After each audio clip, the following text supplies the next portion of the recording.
Hi class, today we're going to talk about Chapter 5, the first Sumerian dictator, Sargon and the Akkadians from the Story of the World. In this video, we will review Chapter 5, talk about some background information, and then discuss Sargon the empire builder. So let's begin with review. In this chapter, you read that the area between the Tigris and the Euphrates River was known as Mesopotamia. In Mesopotamia, you have Sumer, and in Sumer, the villages were filled with farmers, and as they grew into cities. Each city had its own walls, a king, an army, and unfortunately, these cities began fighting each other a lot. Enter Sargon, who has an origin story very similar to Moses's, which you're probably all familiar with. He became the cupbearer to the king of Kish. He persuaded his army to kill the king, and he became king around 2334 BC. But he wasn't happy with just being the king of Kish. He decided, I'm going to expand my rule and my power. So he fought over 50 wars and conquered all of Mesopotamia. He made his new capital Akkad, and he created the Akkadian Empire. His way of ruling all of that was through military dictatorship, which means he used an army to force the Akkadian citizens and cities to follow him. And all of the soldiers, his soldiers, had to live in the cities in order to do that. And this dictatorship lasted 4 years. So that's the end of your review. Let's move on to background information from the first cities to Sargon. So last time we checked, the nomads had settled in the Fertile Crescent. Again, farming, villages, cities, kings. I think you all got that. So this is the beginning of civilization as we know it. But what happened after that? Kish became the most important city in this region. Susan Wise Bauer says that it was the heart of civilization. So then the king of Kish held the highest honor, the highest title. To be the king of Kish was the #1 position. A lot of people wanted it.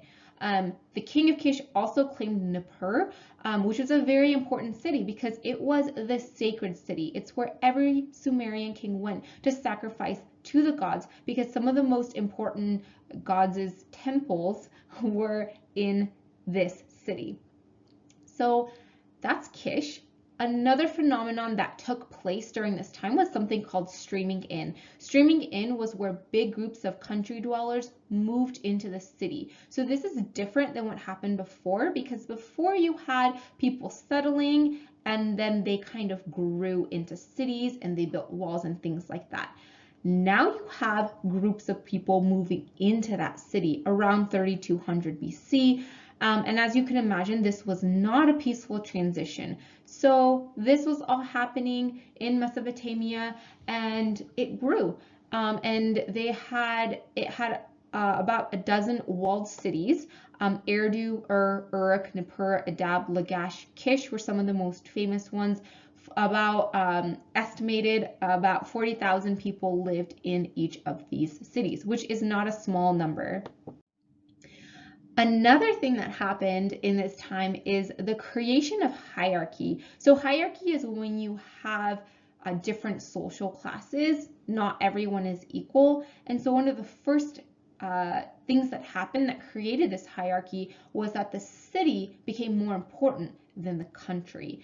The city was greater than the country. So in the country, you have shepherds and herdsmen, and they're coming into the city to give gifts to the gods. They're coming in to sell their things, to buy different goods, and also pay taxes in order to do those things.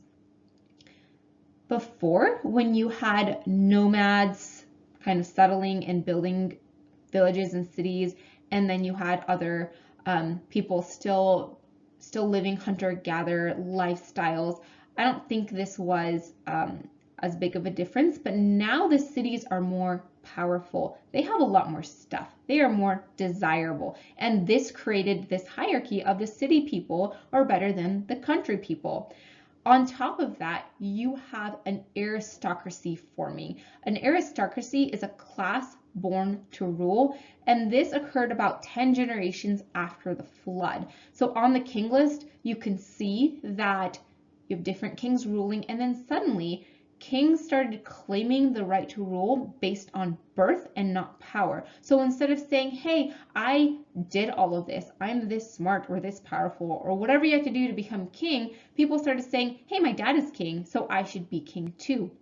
And when this happens, you have families born into this aristocracy, to this class who has the right to rule. And so now there's even more of a divide, and you have the aristocracy on top, the city, and then the country. So this was something else that happened during this time. And another thing that was happening was a lot of battles and wars going on. So in the history of the ancient world, Susan Wise Bauer says that battles between cities began erupting spontaneously probably around like 4000 BC. In 2800 BC, we have the first all-out war. We have Enmerkar, who is a king of Uruk, fighting the Elamites, which is a neighboring group of people. He loses. In 2700, Gilgamesh, which we'll learn about him a little bit later, started fighting a lot of battles because he was very ambitious, very driven, and he wanted it all. So after battle after battle after battle, he becomes the king of Uruk, Kish, and Nippur. This is the first time any king had claimed 4 cities to rule. However, he was old by the time this happened, and he died shortly after. So his son inherits this 4-city coalition, but the cities are weakened from constant fighting, and again, the Elamites come and invade and take over these cities. So in 2500 BC, Lugal-Lanemundu, and try saying that 10 times fast, the king of Adab just really wants to drive out these Elamites. They are not the same as Sumerians. They have a different culture. They have a different language. He does not want them there. So he fights a 13-city coalition dominated by Elamites, and in an astonishing victory, he wins. And so he is able then to drive out the Elamites and preserve Sumerian culture for a little while longer.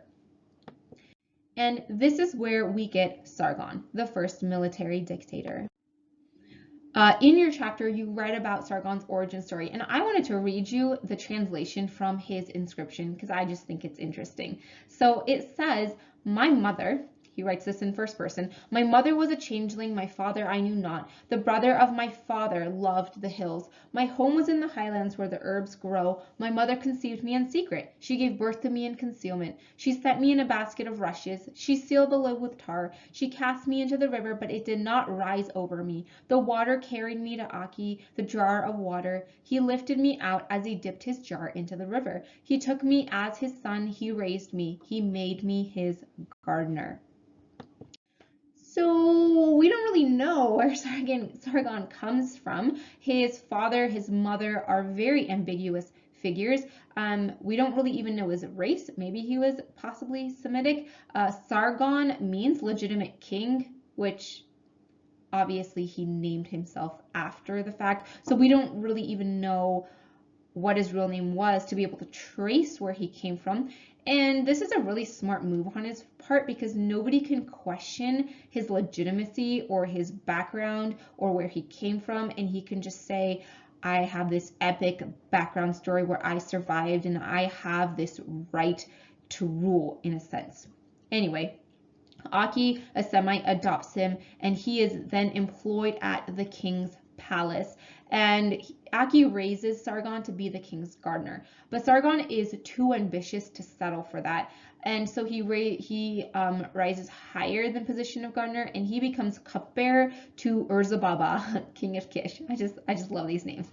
The cupbearer is second only to the king, and he's so important. He gets to carry the king's seal, which means he can give the king's approval on things even when the king is not there, which obviously is a very important position. However, Sargon has an opponent who's also very ambitious. His name is Lugal-Zaggisi, king of Uruk. So Lugal-Zaggisi is trying to be like a Gilgamesh. He wants to conquer cities. He wants to rule over more than just his city. Lugal-Zaggisi decides to conquer Kish because remember, Kish is it. You get to be king of Kish, like you are on top of the world. And so he sets out for Kish. When Urzababa hears this, it is said that he sprinkled his legs. And I just added that in there because I thought it was funny and you would enjoy it. Anyway, so Baba, however, is suspicious of Sargon, not just afraid of Lugal-Zagessi. So when he sends Sargon out to meet Lugal-Zagessi, instead of sending a message that says, hey, let's not fight or come to some kind of agreement, it says, hey, will you kill Sargon for me? Lugal-Zagessi probably was like, you're my enemy. Why would I do this for you? And he doesn't do it. Some people think this is myth and made up and not true, but this is one of the stories surrounding Sargon.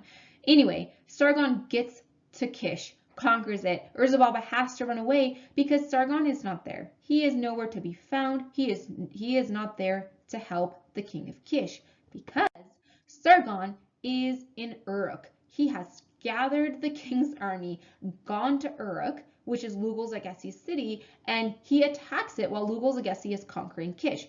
So Uruk is left kingless, armyless, and Sargon's like, this is my chance. So he goes, and it says on his victory inscription, he laid waste to the city Uruk, destroyed its walls, and fought with the men of Uruk and conquered them.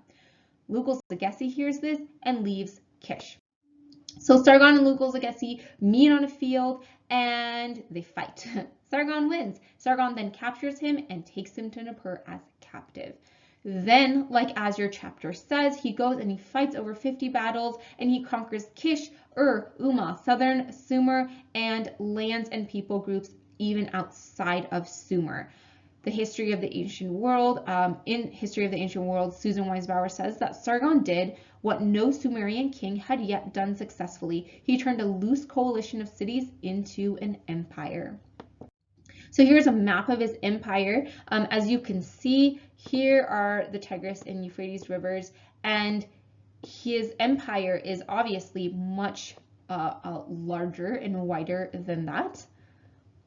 And so in his new empire, he again makes his new capital, Akkad, and this empire that he builds is not Sumerian, it is Akkadian, which means that the customs are different, the culture is different, the language is different, the way people do things is different. And then he goes and he replaces all the leadership in the cities with his own leadership. Now, Gilgamesh and kings before who had conquered other cities obviously took the king away, but they kept the main leadership and government intact. Sargon just replaces everything. And so Susan Wise Bauer says, when Sargon took over a city, it became an Akkadian stronghold, staffed with Akkadian officials, garrisoned with Akkadian troops. So essentially, Sumerians were living like foreigners in their own land, ruled by Akkadians. And I want you to think about how this might have been like for the Sumerians, how it must have felt for them. And you can probably imagine that they were not very happy with this. So Sargon's legacy, what did he do? What did he leave behind that is worth noting? So one thing is that his army was possibly the first professional army, first professional soldiers in history where they did this as a living and they got paid to do it. He also standardized weights and measures in his empire, which I think is really cool because instead of one city having these measurements and then this city having these measurements and they're slightly off, he standardized them, which just makes things more efficient and easier. He also implemented an Egyptian-style tax system where state officials managed the empire's finances. So he just kind of streamlined different things. He ruled for 56 years, and his descendants ruled the Akkadian Empire for over 100 years, which is longer than any Sumerian dynasty lasted, which is pretty incredible. So that's all I have for you today. I will see you next time. Bye.